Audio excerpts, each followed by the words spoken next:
you're going to give it back. Absolutely. You have to give it back. Welcome to Me, You, and Real Estate. I'm your host, Nikeya Webb. And I'm your other host, Shaneice Brown. And today is our very first podcast. Yay! And so today we're going to be talking a little bit about what a mortgage is and also about the pre-approval process. Okay. And we'll also touch bases on down payment assistance and what's the advantages of having a mortgage payment over a rent payment. Absolutely. Shaneice and I both are realtors, so we know the answers to these questions firsthand. Right. So we're first going to talk about what is an actual mortgage. What is it? So tell us. So a mortgage is just an agreement between you and your lender stating that you will be borrowing money from them for the purchase of a home. Yeah. And you're going to give it back. Absolutely. You have to give it back. Okay. And so what does a mortgage entail? So a mortgage payment itself entails 4 components. I like to think of the acronym PITI. So your P is your principal. That's that big loan amount that you've borrowed. That's the total amount of that. Then you have your I. That's the interest. That's how much your lender's charging you for borrowing that money from them. Then you have your taxes. That's just your property taxes on your home. And lastly, you have your insurance, which is just your property insurance. Now, a lot of people don't know as well, as far as with the insurance, if you bring a bigger down payment, you can lower that insurance cost as well. Nice. Absolutely. And so, Shaneice, if I'm a new home buyer and I just don't have any money for my down payment, I don't have enough, what can I do? Is there any help for me? Yeah, of course. There's plenty of down payment assistance programs. Whenever you get with a lender, whether it's one we've recommended to you, or it's a bank you've chosen to go through, or a private lender you've chosen to go through, there's plenty of programs out there that can help people with their down payment and pay as little as $0. Absolutely. And now this is a big thing because you may not have the $10,000 or the $20,000 to bring to the table. So these systems that are put in place to help people are just great. Also, you have things for first-time home buyers, assistance just for that as well. So definitely talk to your lender. These are questions you need to be asking your lender so that you can make sure you maximize everything during your buying home process. Also, I wanted to touch on what you would have to do and what would the steps be in the order of the steps when purchasing a home. So if I'm out and about in the community and I really fall in love with the home, I really love it, Shaneice. I'm like, this is my dream home. Yeah. I'm like, what's the next steps? Well, the first step is going to be to call me. Absolutely. Yeah. Because you're a realtor. Exactly. I need a realtor. Yeah. Or call Nikeya. Absolutely. Yeah. Because I'm a realtor. Exactly. So first step would be acquiring a realtor. Yeah. Someone you trust. If you don't know anyone, you have me and Shaneice. Exactly. Absolutely. We're in the state of Texas. So that would be the first step, of course. And then after that, it depends if you're buying a new build or you're purchasing a pre-existing home. So there's different steps for those different options. So if you're buying a new build, a lot of misconceptions with that is that I don't need a realtor. This is new construction. Yes, you do. Those new home sales consultants have no fiduciary duties towards you. They have their company's back. You need a realtor who's going to have your backs and ask the questions that you don't know to ask. Which I have a question, Nikeya. Absolutely. So if somebody uses a realtor and they're going to a builder, how is their realtor going to get paid? The builder pays them. Yeah. So don't think that if I'm using a realtor and I'm buying my home from a new build, I'll be coming out of pocket. No. The builder pays the realtor. Right. Which that may not always be the case. Absolutely. We've had some moms. Yes. So there's different things in the works and changes are occurring every day in the realtor world. If you have a good realtor like Shaneice and I, your realtor is going to be upfront with you. They're going to lay everything on the table. Exactly. You won't have any questions and they'll just be upfront from the beginning. No surprises. Absolutely. Unless it's good surprises. Absolutely. Absolutely. So Shaneice, if I am coming to a new build, right, and they have a preferred lender, because they're going to want me to use their preferred lender, do I have the option to use my own lender or do I have to use who they ask? You always have the option to use your own lender. Absolutely. Just like when you go and buy a car.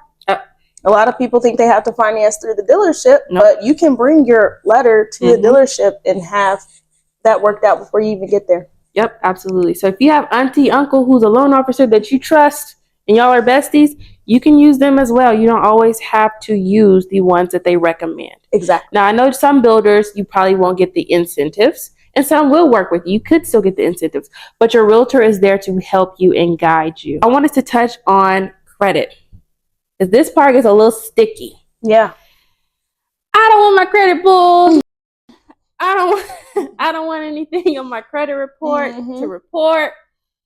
So a lot of times there's a lot of misconceptions with that as well. They think that every time that they're going to get their credit pulled, back to back to back, that each time that will show up on the credit report. And that's just not true. Not true. You have a shopping window. It'll only show up on your credit report that one time if you do it within that shopping window that you do have.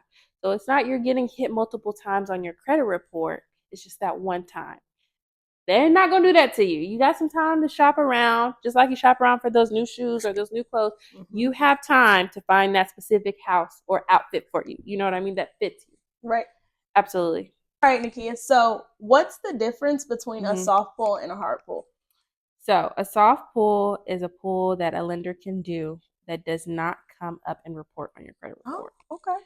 Now, a hard pull, when you do a hard pull, that does report to your credit and can lower your credit down, your credit score itself, just a tad bit.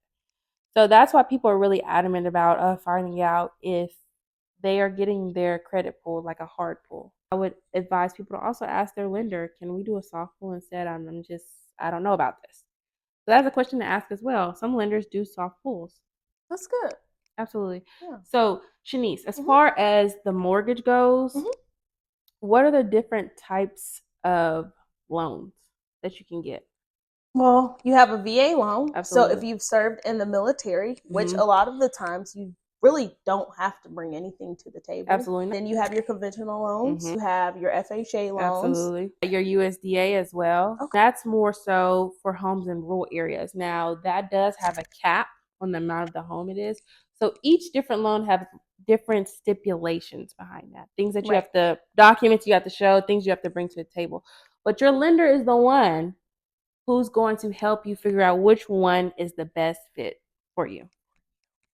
Absolutely. So, Shaneice, I know this could be a big thing for a lot of people, interest rate, because that has caused a lot of buyers to run away at this time. It's more of a seller's market right now. What type of interest rate do I need to make sure that I'm acquiring when I'm buying a home? The interest rate that you might want to caution with whenever you're purchasing a home is an ARM, which is your adjustable rate mortgage. So with that, the interest rate can change over time. It's not bad if you use it for a little bit of time and then you refinance and you no longer have that ARM. Absolutely. Yes. But if you keep your ARM for the length of that loan, it can change and it can increase and your monthly payment can be more than what you can actually afford.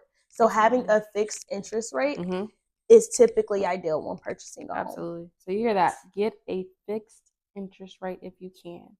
Something that is going to stay the same unless you refinance. And also, if you do get an ARM loan and you think, okay, the next year I'm just going to refinance, you have to know which loan you get. Some loans require you to wait 2 years or 4 years before you can even refinance your home. So these are definitely questions you need to be asking your lender, detailed questions. Hopefully you have a good lender where they tell you these things already, because I know it can be very scary buying a new home. You don't know anything. You don't know if you can trust what this person is saying. And you're putting your money up. So that could be kind of scary. But definitely ask the questions. That's my biggest thing. Ask questions. If you don't know, you better ask. Nope. There's no such thing as a dumb question. Absolutely not. So that really is it for today. We want to talk a little bit about that. And then our next episode, we're going to hit a little bit about each different type of loan and what requirements are those. So I thank you guys for tuning in, and I'm so happy that we had our first episode. I feel like we're doing well. Hey! So we hope to see you at our second episode. We hope you have a good day. That's it for me, you, and real estate. All right. Bye. Oh, Lord.